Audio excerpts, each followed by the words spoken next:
আচ্ছা, তাদের সাথে হচ্ছে যোগাযোগের প্রসিডিউর চলছে।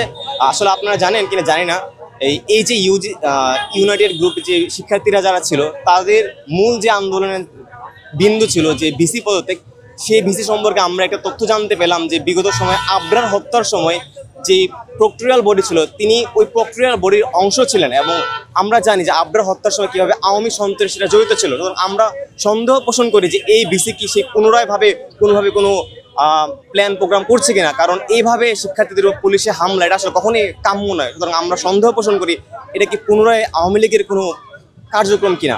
এই তো তারা যে 22 জন ছাত্রকে আপনার বহিষ্কার করছে, কি কারণে, কি যুক্তি দেখেন?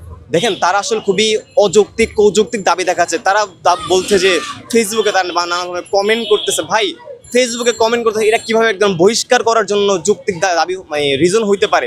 আপনি একটা গণতান্ত্রিক রাষ্ট্রে বসবাস করেন, আপনি তো মত প্রকাশ স্বাধীনতা করতেই পারেন। আমরা তো সেই ফ্রিডম অফ স্পিচের জন্য আমরা জুলাই আন্দোলন করেছি। এবং আপনারা জানেন কি জানি না, এই যে যারা বহিষ্কার হয়েছে তারা জুলাই আন্দোলনের এই বিশ্ববিদ্যালয়ের ফ্রন্ট লাইনার ছিল। সুতরাং আমরা সন্দেহ পোষণ করি তাদেরকে বেছে বেছে আসলে টার্গেট করা হয়েছে কিনা।